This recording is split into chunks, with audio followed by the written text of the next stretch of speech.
I really want to start with congrats. I've seen the whole series, and it has stayed with me since I watched. I really want to just say great job to all three of you.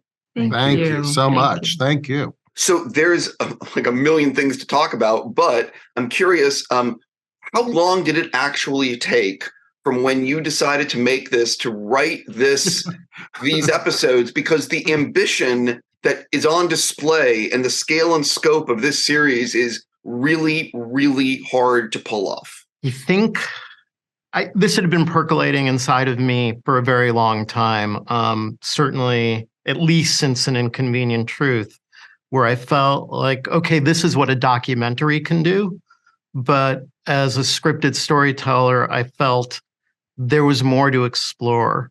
And that if you can escape the confines of what a doc asks you and explore the larger world of storytelling and scripted storytelling, that we could begin to look at these stories in new ways. And could you take stories from the past, like a thriller, a love story, a family drama, a comedy? Could you take those and move them into the future and just change the climate? And then how does that affect the characters and the action? This will sound a little bit esoteric, but I know you, so I feel I can say this. The Decalogue had a huge influence on me. And when I saw what Kozlowski could do with the Ten Commandments, I thought, is there a way of doing storytelling around climate change that did discrete stories that were interconnected? I don't want to speak spoilers at all, but episode 6 broke me. It was such it's a heartbreaking episode. But one of the things about that is you guys invented all this new jargon, if you will, and had to display these new technologies and this new future. So can you talk a little bit about putting that together and the people you incorporated to help bring these things to life? Sure, absolutely. So to back up a little bit, the show takes place over 30 years in an imagined future starting in 2037. So when we begin with episode 1, we wanted it to really look and feel quite close to now.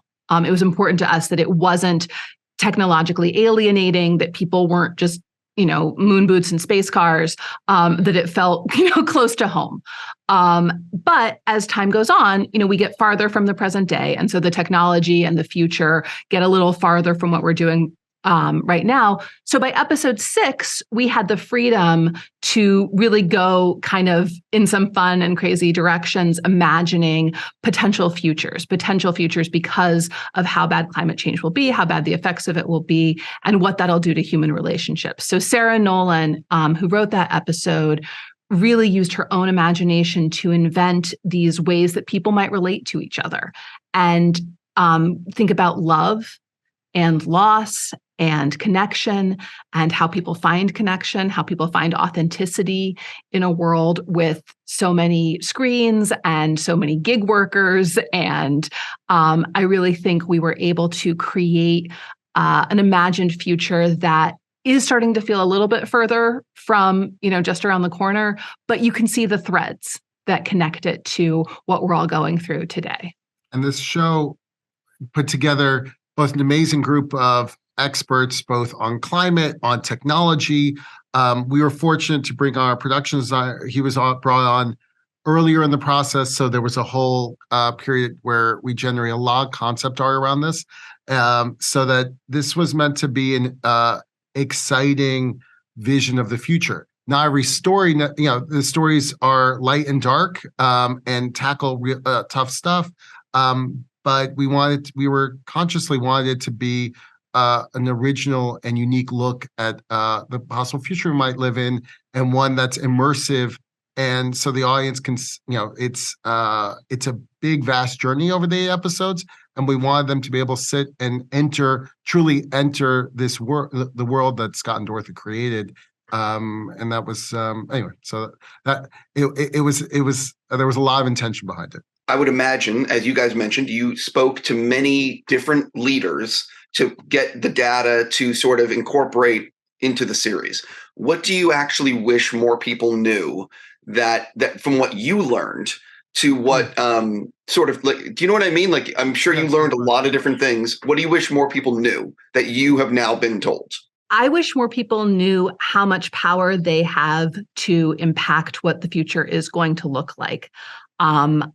Every expert we talked to was really clear that the difference between a 1.9 centigrade temperature rise and a 2.1 centigrade rise, those feel very different. They have very different consequences. So things changes amounts that can seem teeny tiny. It can feel like you're just taking a ruler and measuring these little incremental distances and what's the difference? Those differences are really vast. And we currently today, right now, have the ability to, put our collective hands on the dial and help determine what that change is going to be. I think there's an impoverishment of your experience of being alive that we're on the brink of. When I was a kid, and I played Little League, my dad would say, "Go get him, Tiger." And I knew what a tiger was. What happens when we say that to our children and there are no more tigers? And that will happen in our lifetimes unless we make some very, very important choices. And for me, I want people to question the narratives they've been given that this is beyond them, that the scope of this is too big for an individual. I think the first thing we have to do is understand that that is a narrative that oil companies and the other people who are really benefiting from the status quo desperately want us to believe.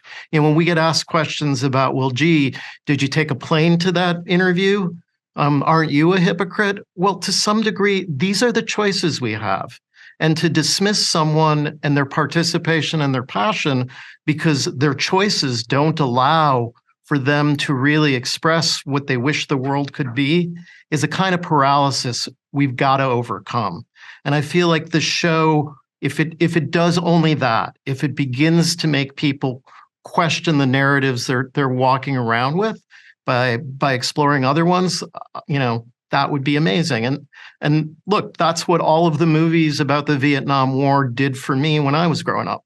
This is mostly repeating what Scott and Dorothy said. The script is not written. It's an extrapolation. That's not the extrapolation, right? So this is a possible future, and we control the future still. It's not written, and everyone we spoke to, this can go another way and a better way. And so part of the point of making the show is by jumping ahead, you actually can get a handle on the subject. It's very hard. We're overwhelmed by the present in so many ways right now.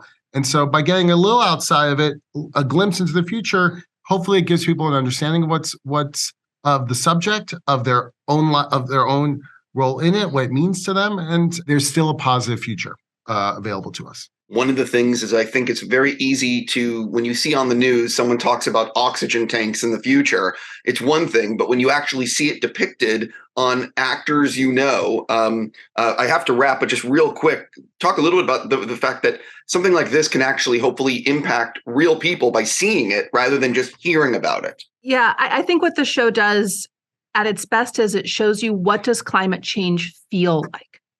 Not what does it look like on a graph, not what is a chart, not as a number. What does it feel like? What does it feel like to be a mom or dad or partner or friend in a climate changed world?